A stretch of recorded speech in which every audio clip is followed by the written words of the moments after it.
मेरे प्यारे देशवासियों, नमस्कार। मन की बात में आपका फिर से स्वागत है, अभिनंदन है। कुछ ही दिनों में साल 2026 दस्तक देने वाला है और आज जब मैं आपसे बात कर रहा हूं तो मन में पूरे एक साल की यादें घूम रही हैं। कई तस्वीरें, कई चर्चाएं, कई उपलब्धियां जिन्होंने देश को एक साथ जोड़ दिया। 2025 ने हमें ऐसे कई पल दिए जिन पर हर भारतीय को गर्व हुआ।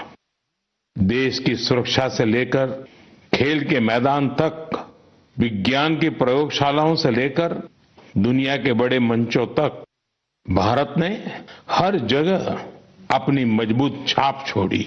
इस साल ऑपरेशन सिंदूर हर भारतीय के लिए गर्व का प्रतीक बन गया।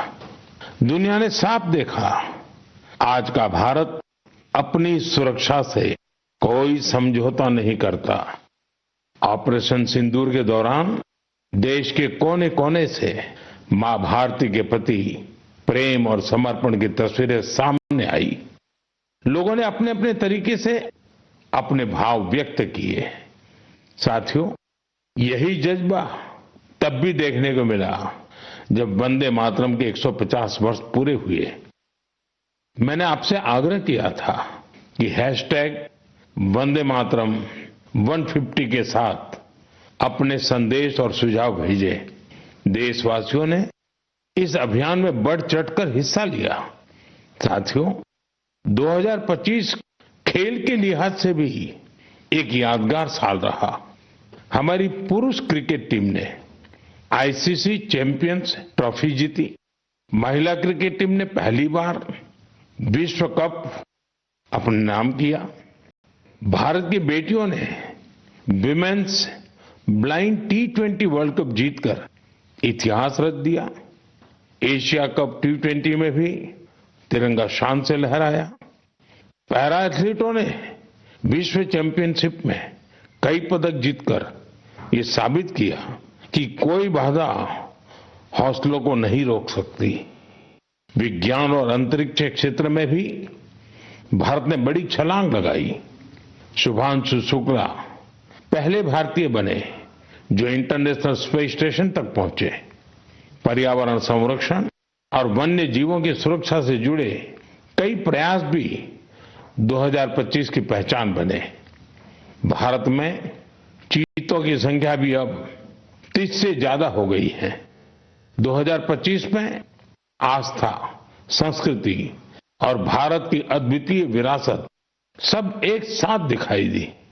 साल के शुरुआत में प्रयागराज महाकुंभ के आयोजन ने पूरी दुनिया को चकित किया। साल के अंत में अयोध्या में राम मंदिर पर ध्वजारोहण के कार्यक्रम ने हर भारतीय को गर्व से भर दिया। स्वदेशी को लेकर भी लोगों का उत्साह खूब दिखाई दिया।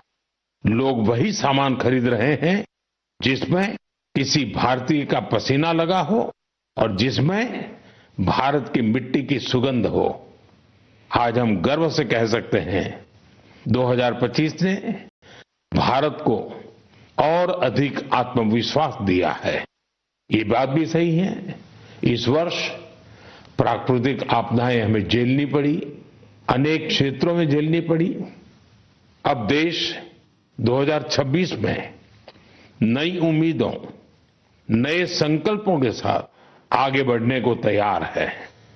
मेरे प्यारे देशवासियों, आज दुनिया भारत को बहुत आशा के साथ देख रही है। भारत से उम्मीद की सबसे बड़ी वजह है हमारी युवा शक्ति। विज्ञान के क्षेत्र में हमारी उपलब्धियां, नए नए इनोवेशन, टेक्नोलॉजी का विस्तार, इनसे दुनिया भर के देश बहुत प्रभावित हैं। साथियों, भारत के युवाओं में हमेशा कुछ नया करने का जुनून है और वो उतने ही जागरूक भी हैं।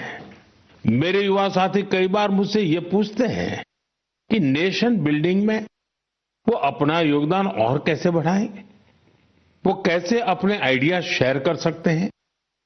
कई साथी पूछते हैं कि मेरे सामने वो अपने आइडियाज का प्रेजेंटेशन कैसे दे सकते हैं। हमारे युवा साथियों की इस जिज्ञासा का समाधान है विकसित भारत यंग लीडर्स डायलॉग। पिछले साल इसका पहला एडिशन हुआ था। अब कुछ दिन बाद उसका दूसरा एडिशन होने वाला है।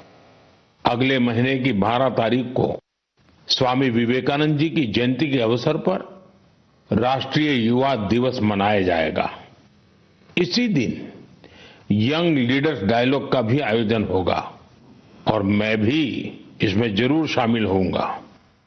इसमें हमारे युवा इनोवेशन, फिटनेस, स्टार्टअप और एग्रीकल्चर जैसे महत्वपूर्ण विषयों पर अपने आइडियाज शेयर करेंगे। मैं इस कार्यक्रम को लेकर बहुत ही उत्सुक हूं। साथियों, मुझे ये देखकर अच्छा लगा कि इस कार्यक्रम में हमारे युवाओं की भागीदारी बढ़ रही है। कुछ दिनों पहले ही इससे जुड़ा एक क्विज कंपटीशन हुआ। इसमें 50 लाख से अधिक युवा शामिल हुए। एक निबंध प्रतियोगिता भी हुई जिसमें स्टूडेंट्स ने विभिन्न विषयों पर अपनी बातें रखी। इस प्रतियोगिता में तमिलनाडु पहले और उत्तर प्रदेश दूसरे स्थान पर रहा। साथियों, आज देश के भीतर युवाओं को प्रतिभा दिखाने के नए नए अवसर मिल रहे हैं।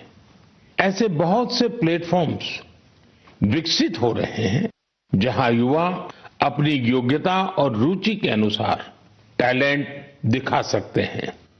ऐसा ही एक प्लेटफॉर्म है स्मार्ट इंडिया हैकेथॉन। एक और ऐसा माध्यम जहां आइडियाज एक्शन में बदलते हैं। साथियों, स्मार्ट इंडिया हैकेथॉन 2025 का समापन इसी महीने हुआ है। इस हैकेथॉन के दौरान 80 से अधिक सरकारी विभागों की 270 से ज्यादा समस्याओं पर स्टूडेंट्स ने काम किया। स्टूडेंट्स ने ऐसे सॉल्यूशन दिए जो रियल लाइफ चैलेंजेस से जुड़े थे, जैसे ट्रैफिक की समस्या है। इसे लेकर युवाओं ने स्मार्ट ट्रैफिक मैनेजमेंट से जुड़े बहुत ही इंटरेस्टिंग पर्सपेक्टिव शेयर किए। फाइनेंशियल फ्रॉड्स और डिजिटल एरेस्ट जैसी चुनौतियों के समाधान पर भी युवाओं ने अपने आइडियाज सामने रखे। गांवों में डिजिटल बैंकिंग के लिए साइबर सिक्योरिटी फ्रेमवर्क पर सुझाव दिया। कई युवा एग्रीकल्चर सेक्टर की चुनौतियों के समाधान में जुटे रहे। साथियों, पिछले 7-8 साल में स्मार्ट इंडिया हैकेथॉन में 13 लाख से ज्यादा स्टूडेंट्स और 6,000 से ज्यादा इंस्टीट्यूट्स हिस्सा ले चुके हैं। युवाओं ने सैकड़ों प्रॉब्लम्स के सटीक सॉल्यूशंस भी दिए हैं। इस तरह के हैकेथॉन्स का आयोजन समय समय पर होता रहता है। मेरा अपने युवा साथियों से आग्रह है कि वे इन हैकेथॉन्स का हिस्सा जरूर बने। साथियों, आज का जीवन टेक ड्रिवन होता जा रहा है और जो परिवर्तन सदियों में आते थे, वो बदलाव हम कुछ वर्षों में होते देख रहे हैं। कई बार तो कुछ लोग चिंता जताते हैं कि रोबोट्स कहीं मनुष्य को ही ना रिप्लेस कर दें। ऐसे बदलते समय में ह्यूमन डेवलपमेंट के लिए अपनी जड़ों से जुड़े रहना बहुत जरूरी है। मुझे ये देखकर बहुत खुशी होती है कि हमारी अगली पीढ़ी अपनी संस्कृति की जड़ों को अच्छी तरह थाम रही है। नई सोच के साथ, नए तरीकों के साथ। साथियों, आपने इंडियन इंस्टीट्यूट ऑफ साइंस, उसका नाम तो जरूर सुना होगा। रिसर्च और इनोवेशन इस संस्थान की पहचान है।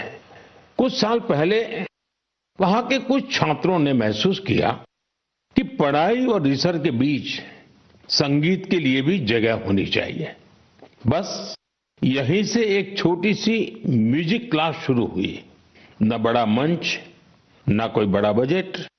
धीरे धीरे ये पहल बढ़ती गई और आज इसे हम गीतांजलि IISc के नाम से जानते हैं। यह अब सिर्फ एक क्लास नहीं, कैंपस का सांस्कृतिक केंद्र है। यहाँ हिंदुस्तानी शास्त्रीय संगीत है, लोक परंपराएं हैं, शास्त्रीय विधाएं हैं। छात्र यहाँ साथ बैठकर रियाज करते हैं, प्रोफेसर साथ बैठते हैं, उनके परिवार भी जुड़ते हैं। आज 200 से ज्यादा लोग इससे जुड़े हैं और खास बात ये कि जो विदेश चले गए वो भी ऑनलाइन जुड़कर इस ग्रुप की डोर थामे हुए हैं। साथियों, अपनी जड़ों से जुड़े रहने के ये प्रयास सिर्फ भारत तक सीमित नहीं है। दुनिया के अलग अलग कोनों और वहां बसे भारतीय भी अपनी भूमिका निभा रहे हैं। एक और उदाहरण जो हमें देश से बाहर ले जाता है, ये जगह है दुबई। वहां रहने वाले कन्नड़ा परिवारों ने खुद से एक जरूरी सवाल पूछा। हमारे बच्चे टेक वर्ल्ड में आगे तो बढ़ रहे हैं, लेकिन कहीं वो अपनी भाषा से दूर तो नहीं हो रहे हैं। यहीं से जन्म हुआ कन्नड़ा पाठशाले का, एक ऐसा प्रयास जहां बच्चों को कन्नड़ा पढ़ना, सीखना, लिखना और बोलना सिखाया जाता है। आज इससे 1000 से ज्यादा बच्चे जुड़े हैं। वाकई कन्नड़ा नाडु नुडी नम्मा हेम्मे, कन्नड़ा की भूमि और भाषा हमारा गर्व है। साथियों, एक पुरानी कहावत है, जहां चाह वहां राह। इस कहावत को फिर से सच कर दिखाया है मणिपुर के एक युवा मोइरांगथेम सेठ जी ने। उनकी उम्र 40 साल से भी कम है। श्रीमान मोइरांगथेम जी मणिपुर के जिस दूर सुदूर क्षेत्र में रहते थे, वहां बिजली की बड़ी समस्या थी। इस चुनौती से निपटने के लिए उन्होंने लोकल सॉल्यूशन पर जोर दिया और उन्हें ये सॉल्यूशन मिला सोलर पावर में। हमारे मणिपुर में वैसे भी सोलर एनर्जी पैदा करना आसान है, तो मोइरांगथेम जी ने सोलर पैनल लगाने का अभियान चलाया और इस अभियान की वजह से आज उनके क्षेत्र के सैकड़ों घरों में सोलर पावर पहुंच गई है। खास बात यह है कि उन्होंने सोलर पावर का उपयोग हेल्थ केयर और आजीविका को बेहतर बनाने के लिए किया है। आज उनके प्रयासों से मणिपुर में कई हेल्थ सेंटर्स को भी सोलर पावर मिल रही है। उनके इस काम से मणिपुर की नारी शक्ति को भी बहुत लाभ मिला है। स्थानीय मछुआरों और कलाकारों को भी इससे मदद मिली है। साथियों, आज सरकार पीएम सूर्यघर मुफ्त बिजली योजना के तहत हर लाभार्थी परिवार को सोलर पैनल लगाने के लिए करीब करीब 75 से 80 हजार रुपए दे रही है। मोइरांगथेम जी के ये प्रयास यूं तो व्यक्तिगत प्रयास है, लेकिन सोलर पावर से जुड़े हर अभियान को नई गति दे रहे हैं। मैं मन की बात के माध्यम से उन्हें अपनी शुभकामनाएं देता हूं। मेरे प्यारे देशवासियों, आइए अब जरा हम जम्मू कश्मीर की तरफ चलते हैं। जम्मू कश्मीर की सांस्कृतिक और ऐतिहासिक विरासत, उसकी एक ऐसी गाथा साझा करना चाहता हूं जो आपको गर्व से भर देगी। जम्मू कश्मीर के बारामूला में जेहनपोरा नाम की एक जगह है। वहां लोग बरसों से कुछ ऊंचे ऊंचे टीले देखते आ रहे थे। साधारण से टीले, किसी को नहीं पता था कि क्या है। फिर एक दिन आर्कोलॉजिस्ट की नजर इन पर पड़ी। जब उन्होंने इस इलाके को ध्यान से देखना शुरू किया तो ये टीले कुछ अलग लगे। इसके बाद इन टीलों का वैज्ञानिक अध्ययन शुरू किया गया। ड्रोन के जरिए ऊपर से तस्वीरें ली गई, जमीन की मैपिंग की गई और फिर कुछ हैरान करने वाली बातें सामने आने लगी।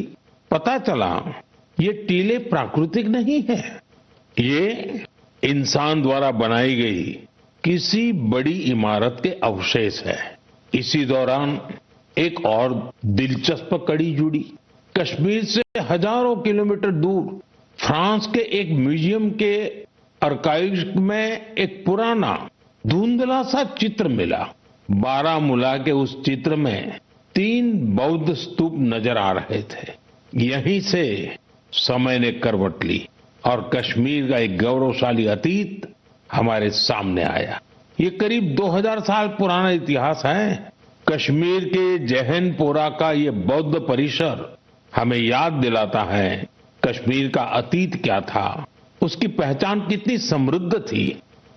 मेरे प्यारे देशवासियों, अब मैं आपसे भारत से हजारों किलोमीटर दूर एक ऐसे प्रयास की बात करना चाहता हूं जो दिल को छू लेने वाला है। फिजी में भारतीय भाषा और संस्कृति के प्रसार के लिए एक सराहनीय पहल हो रही है। वहां की नई पीढ़ी को तमिल भाषा से जोड़ने के लिए कई स्तरों पर लगातार प्रयास किए जा रहे हैं। पिछले महीने फिजी के राकी इलाके में वहां के एक स्कूल में पहली बार तमिल दिवस मनाया गया।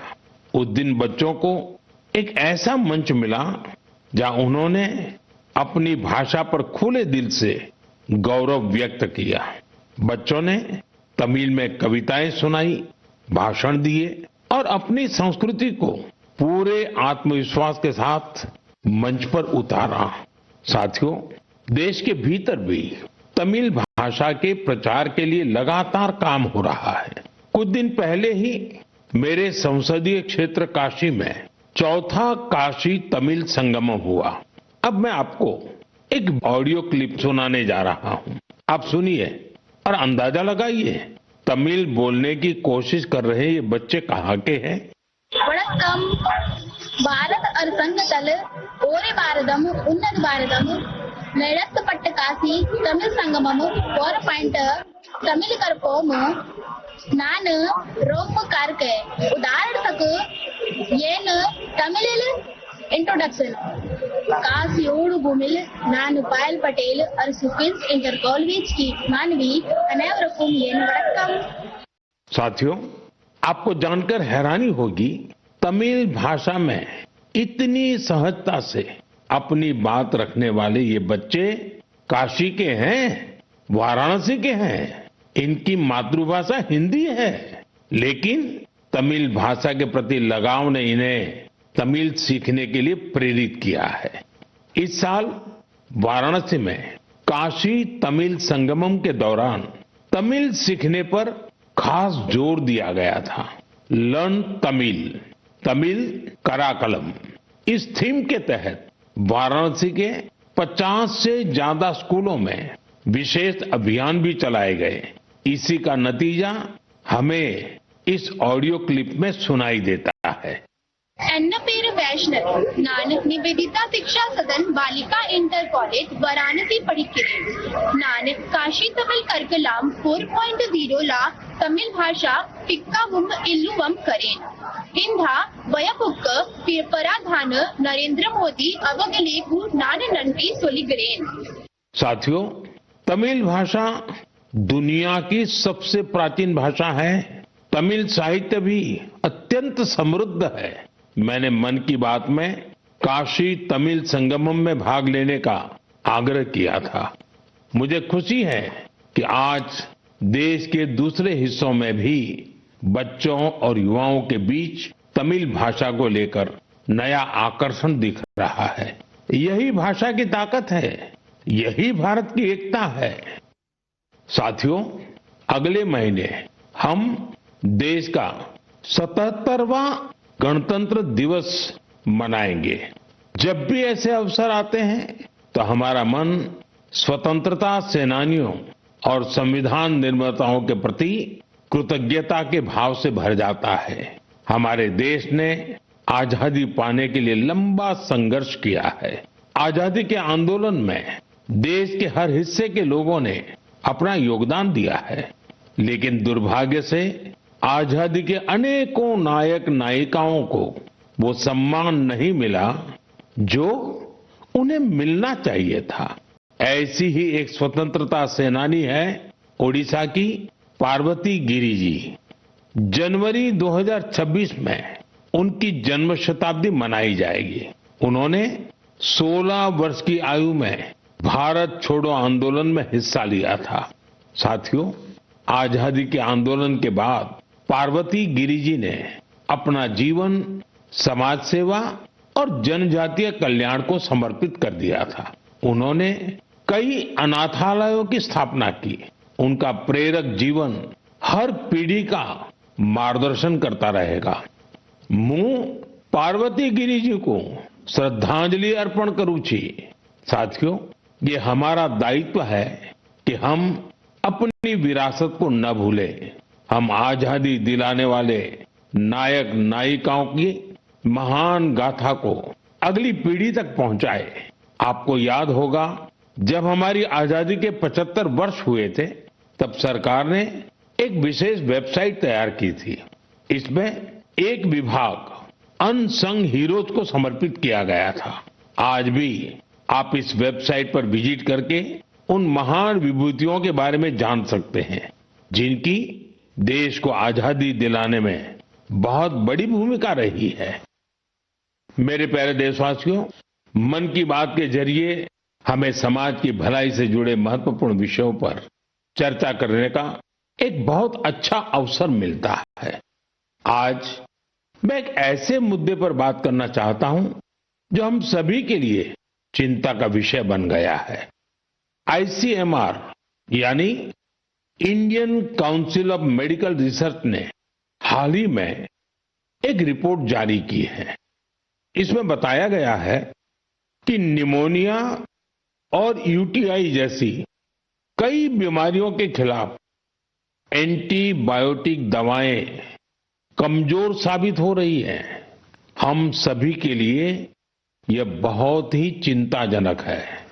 रिपोर्ट के मुताबिक इसका एक बड़ा कारण लोगों द्वारा बिना सोचे समझे एंटीबायोटिक दवाओं का सेवन है। एंटीबायोटिक ऐसी दवाएं नहीं हैं जिन्हें यूं ही ले लिया जाए। इनका इस्तेमाल डॉक्टर की सलाह से ही करना चाहिए। आजकल लोग यह मानने लगे हैं कि बस एक गोली ले लो, हर तकलीफ दूर हो जाएगी। यही वजह है कि बीमारियां और संक्रमण इन एंटीबायोटिक दवाओं पर भारी पड़ रहे हैं। मैं आप सभी से आग्रह करता हूं कि कृपया अपनी मनमर्जी से दवाओं का इस्तेमाल करने से बचें। एंटीबायोटिक दवाओं के मामले में तो इस बात का ध्यान रखना बहुत जरूरी है। मैं तो यही कहूंगा, मेडिसिन्स के लिए गाइडेंस और एंटीबायोटिक्स के लिए डॉक्टर्स की जरूरत है। ये आदत आपकी सेहत को बेहतर बनाने में बहुत मददगार साबित होने वाली है। मेरे प्यारे देशवासियों, हमारी पारंपरिक कलाएं समाज को सशक्त करने के साथ ही लोगों की आर्थिक प्रगति का भी बड़ा माध्यम बन रही है। आंध्र प्रदेश के नारसापुरम जिले की लेस क्राफ्ट की चर्चा अब पूरे देश में बढ़ रही है। ये लेस क्राफ्ट कई पीढ़ियों से महिलाओं के हाथों में रही है। बहुत धैर्य और बारीकी के साथ देश की नारी शक्ति ने इसका संरक्षण किया है। आज इस परंपरा को एक नए रंग रूप के साथ आगे ले जाया जा रहा है। आंध्र प्रदेश सरकार और नाबार्ड मिलकर कारीगरों को नए डिजाइन सिखा रहे हैं, बेहतर स्किल ट्रेनिंग दे रहे हैं और नए बाजार से जोड़ रहे हैं। नारसापुरम लेस को जीआई टैग भी मिला है। आज इससे 500 से ज्यादा प्रोडक्ट्स बन रहे हैं और 250 से ज्यादा गांवों में करीब करीब 1 लाख महिलाओं को इससे काम मिल रहा है। साथियों, मन की बात ऐसे लोगों को सामने लाने का भी मंच है जो अपने परिश्रम से न सिर्फ पारंपरिक कलाओं को आगे बढ़ा रहे हैं, बल्कि इससे स्थानीय लोगों को सशक्त भी कर रहे हैं। मणिपुर के चूराचांदपुर में मार्गरेट राम थारसी एमजी, उनके प्रयास ऐसे ही हैं। उन्होंने मणिपुर के पारंपरिक उत्पादों को, वहां के हैंडीक्राफ्ट को, बांस और लकड़ी से बनी चीजों को एक बड़े विजन के साथ देखा और इसी विजन के कारण वो एक हैंडीक्राफ्ट आर्टिस्ट से लोगों के जीवन को बदलने का माध्यम बन गई। आज मार्गरेट जी की यूनिट, उसमें 50 से ज्यादा आर्टिस्ट काम कर रहे हैं और उन्होंने अपनी मेहनत से दिल्ली समेत देश के कई राज्यों में अपने प्रोडक्ट्स का एक मार्केट भी डेवलप किया है। साथियों, मणिपुर से ही एक और उदाहरण सेनापति जिले की रहने वाली चोखोने क्रिचेना जी का है। उनका पूरा परिवार परंपरागत खेती से जुड़ा रहा है। क्रिचेना ने इस पारंपरिक अनुभव को एक और विस्तार दिया। उन्होंने फूलों की खेती को अपना पैशन बनाया। आज वो इस काम से अलग अलग मार्केट्स को जोड़ रही है और अपने इलाके की लोकल कम्युनिटीज को भी एम्पावर कर रही है। साथियों, ये उदाहरण इस बात का पर्याय है कि अगर पारंपरिक ज्ञान को आधुनिक विजन के साथ आगे बढ़ाएं तो ये आर्थिक प्रगति का बड़ा माध्यम बन जाता है। आपके आसपास भी ऐसी सक्सेस स्टोरीज हो तो मुझे जरूर शेयर करिए। साथियों, हमारे देश की सबसे खूबसूरत बात यह है कि साल भर हर समय देश के किसी न किसी हिस्से में उत्सव का माहौल रहता है। अलग अलग पर्व त्योहार तो है ही, साथ ही विभिन्न राज्यों के स्थानीय उत्सव भी आयोजित होते रहते हैं। यानी अगर आप घूमने का मन बनाएं तो हर समय देश का कोई न कोई कोना अपने यूनिक उत्सव के साथ तैयार मिलेगा। ऐसा ही एक उत्सव इन दिनों कच्छ के रण में चल रहा है। इस साल कच्छ रणोत्सव का यह आयोजन 23 नवंबर से शुरू हुआ है, जो 20 फरवरी तक चलेगा। यहां कच्छ की लोक संस्कृति, लोक संगीत, नृत्य और हस्तशिल्प की विविधता दिखाई देती है। कच्छ के सफेद रण की भव्यता देखना अपने आप में एक सुखद अनुभव है। रात के समय जब सफेद रण के ऊपर चांदनी फैलती है, वहां का दृश्य अपने आप में मंत्र मुग्ध कर देने वाला होता है। रण उत्सव का टेंट सिटी बहुत लोकप्रिय है। मुझे जानकारी मिली है कि पिछले एक महीने में अब तक 2 लाख से ज्यादा लोग रणोत्सव का हिस्सा बन चुके हैं और देश के कोने कोने से आए हैं, विदेश से भी लोग आए हैं। आपको जब भी अवसर मिले तो ऐसे उत्सवों में जरूर शामिल हो और भारत की विविधता का आनंद उठाएं। साथियों, 2025 में मन की बात का ये आखिरी एपिसोड है। अब हम साल 2026 में ऐसे ही उमंग और उत्साह के साथ, अपनेपन के साथ अपने मन की बातों को करने के लिए मन की बात के कार्यक्रम में जरूर जुड़ेंगे। नई ऊर्जा, नए विषय और प्रेरणा से भर देने वाली देशवासियों की अनगिनत गाथाओं मन की बात में हम सबको जोड़ती हैं।